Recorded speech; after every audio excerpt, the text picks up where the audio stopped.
All right, guys, so welcome back to another video. So today I have a wiffle ball and I'm gonna try to see if my Mevo Plus works with a wiffle ball. I did try a foam ball a while back and it did not work, and it was unfortunate because with a foam ball, you know, the only reason you want to use that is to like reduce the noise, because with a real ball you're gonna make a lot of noise hitting into this screen right here. Regardless of what you have, it's gonna be very loud. And if you have a foam ball or a wiffle ball, you're not gonna hear that. You're gonna cut down, I would say, about like 50% of the noise, which means that you can probably practice during the night if you like. But with a foam ball, the Garmin, both the Garmin and the Mevo Plus did not read. I mean, I hit some, it did not read at all. So one of my Instagram followers suggested for me to try a wiffle ball, because apparently there was someone out there who was successful with the Garmin. So today what I'm going to do, I'm going to try to see if it indeed does work with the Mevo Plus, and we're going to check some numbers, see if you can actually use this. You know, if you have a small area in your home, if you don't want to make noise, this will be the ball to go with. Okay, so I have a wiffle ball, I have a 9-iron, I'm in the practice area.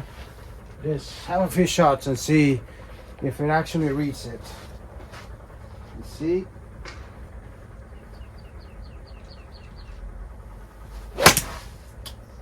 Okay, it definitely read it. It went a little bit off the, I hit that off the toe, I can assure you that. And it went a little bit left, but it did read it. So that's great, guys. You can actually use them, wiffle balls. Let's see, I'm gonna try to hit a little bit like a high one, maybe. Try to shape it a little bit.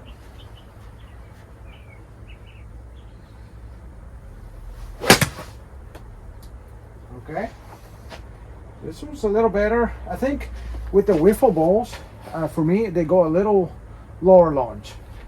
That's how I feel in my backyard. So launch is a little low, I would say, but I think the direction is pretty good, I would say. So the good thing about this is that you're not going to make any noise. You can practice at night and you wouldn't disturb anybody at all. So I'm going to try an 8-iron now, see what happens. Let's take a full swing and check the trajectory. See if it's true to like a real ball.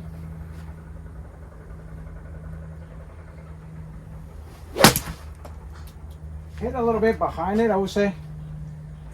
And it's a little low, I would say. I'm not sure. I think it's great that you can read it, but I think it's gonna go really low. That was 13, launch of 13, so. Let me hit another one. I think that's the only problem with the wiffle balls. You're gonna get a little low trajectory.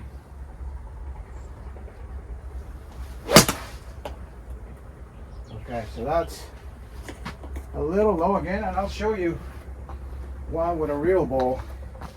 Normally I don't hit them that low with a 8-iron, so you're gonna have to keep that in mind. So with a real ball.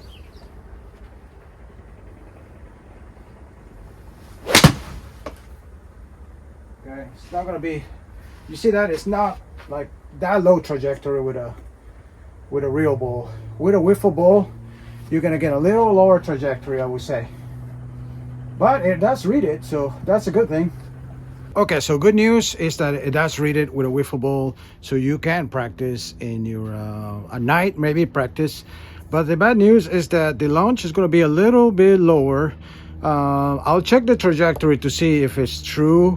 Another thing that I'm gonna test is the impact. So let's try out the impact now. I'm gonna put it down here and I'm gonna see if the Mevo Plus will tell you where I hit the ball. Okay, so I'm in the FS app now. I'm gonna see if actually it's gonna tell me exactly where I hit the ball.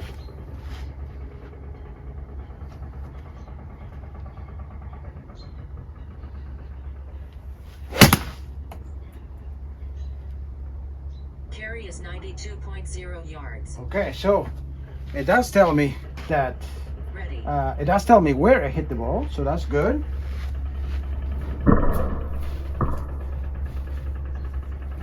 So that's something that you can practice. Normally struggle with off the toe hits, Let me see. I hit a few, and let's see if I'm consistent.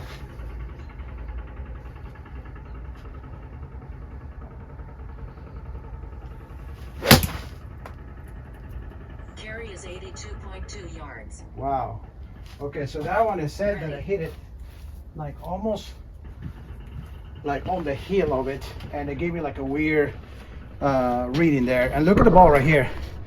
You already, the more speed I give it, the more they're gonna deform. So you gotta be careful with that, guys. If you're practicing with foam balls, probably you want to play up to like a 52 or a pitching wedge, because the more speed you give it, the harder you hit it. This could happen right here. All right, so unfortunately, I would say that they might not be worth it. Look at this. This was with my 8-iron. So imagine if you hit like a 5-iron, you're sure you're gonna break the wiffle ball.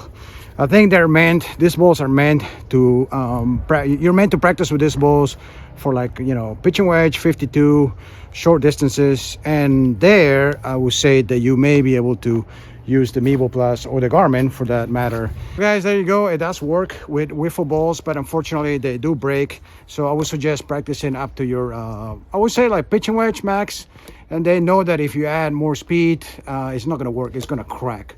But it is interesting because it does work. So if you need to use them, if you don't, you know, if noise is a problem where you live, then you can get some practice. Unfortunately, with this ones right here, this foam balls, it's just not going to read it. And this will be ideal for me because I think they're a little more true to compared to the wiffle balls, because the wiffle balls, as you can see there, they go a little low in flight. So if you're practicing at home without a simulator, even without a simulator, try to use these balls right here, because the wiffle balls, I'm not sure if they're going to be 100% accurate as far as the trajectory. I think they go a little lower. I think the direction is fine, but they're going to go a little bit low launch. So anyways, guys, that was it for the video. It does work. So if you need to have that setup where, you know, virtually have no noise, definitely use them up to your pitching wedge, I would say. And let me know if, you know, there's other options. Maybe buy another brand. Don't get this brand right here, because you can see, look at this, it's just broken. So but it's interesting because you can even get the face impact. You can play around with it, and all your data will be correct as far as your path, your angle of attack. So you can work on it. I would say you just have to be careful, I guess, when you get into your longer irons. So anyways, guys, I hope you enjoyed the video. Make sure to leave a like and subscribe to the channel. Thanks for watching, guys. Until next time.